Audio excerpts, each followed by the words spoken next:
میں نے اپنی ابتدا کے لیے اور اس تصور کی بنیاد آپ کے سامنے رکھنے کے لیے قرآن مجید کی ایک آیہ کریمہ سورہ بقرہ کی تلاوت کی، جس میں اللہ رب العزت نے ایک اصول وضع فرما دیا، لا اکراہ فی الدین، کہ دین میں قطعی طور پر کوئی جبر اور اکراہ نہیں ہے، دین میں کوئی کمپلشن نہیں ہے، کوئی کوورشن نہیں ہے۔ دین میں کسی کو مجبور کرنا اور مجبور کر کے کفر سے اسے مسلمان کی طرف لانا، اسلام کی طرف لانا، اس امر کی بھی اجازت نہیں۔ اور نہ صرف یہ کہ قرآن اور سنت میں نہیں، بلکہ تاریخ اسلام گواہ ہے کہ 1200 سال کی تاریخ، جہاں جہاں تک اسلام کی حکومت رہی، سلطنت رہی، 4 بر اعظموں تک، اوائل دور قرون اولیٰ سے لے کے دور اواخر تک، اسلام اور اسلام کی حکومتوں نے اپنی غیر مسلم رعایا کو کبھی بھی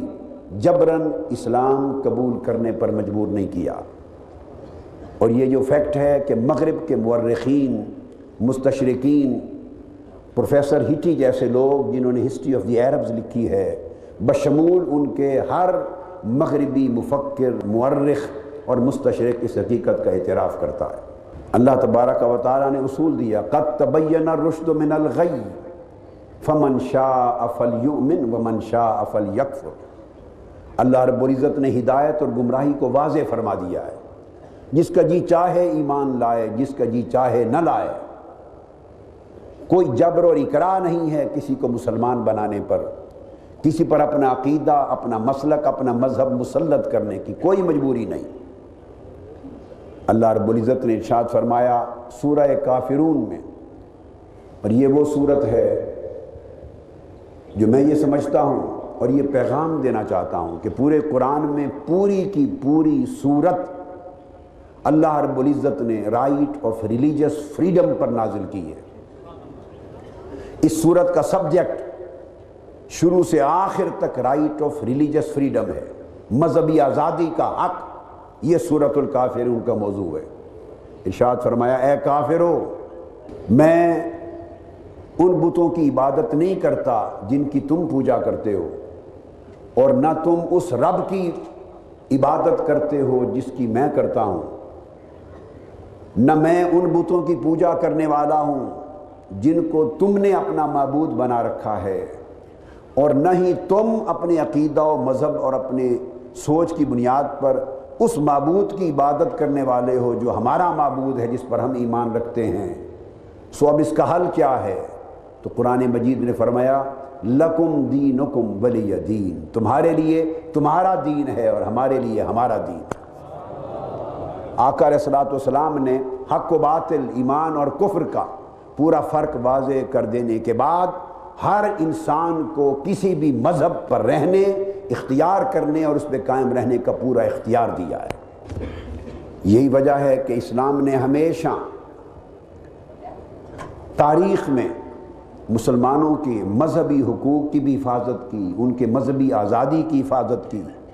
ان کی رسم و رواج کی، ان کے کلچر کی حفاظت کی، ان کی جان کی، مال کی، عزت و آبرو کی حفاظت کی،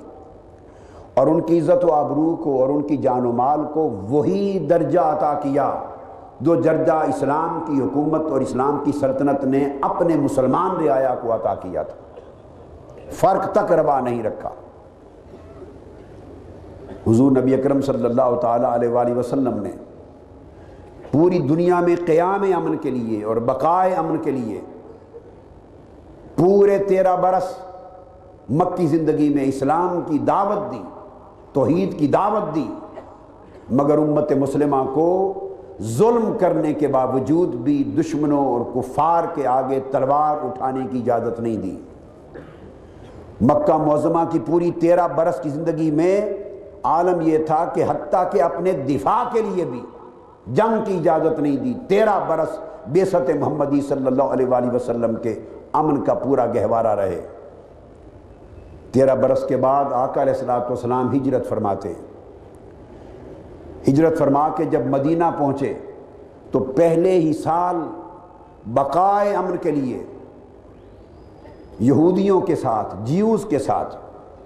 اور ان کے جو allies تھے، تمام نان مسلم ٹرائبز تھے، غیر مسلم قبائل، ان کے ساتھ معاہدہ امن فرمایا جس کو میثاق مدینہ کہتے ہیں۔ اور وہ میثاق مدینہ تاریخ انسانیت کا سب سے پہلا ریٹن کانسٹیٹیوشن بنا۔ قانون اور انسان کی تاریخ میں وہ میثاق، وہ صحیفہ مدینہ جو آقا علیہ الصلوۃ والسلام نے 63 دفعات پر مشتمل یہود کو اور اہل مدینہ کو اور مسلمانوں کو عطا کیا تھا، اس سے قبل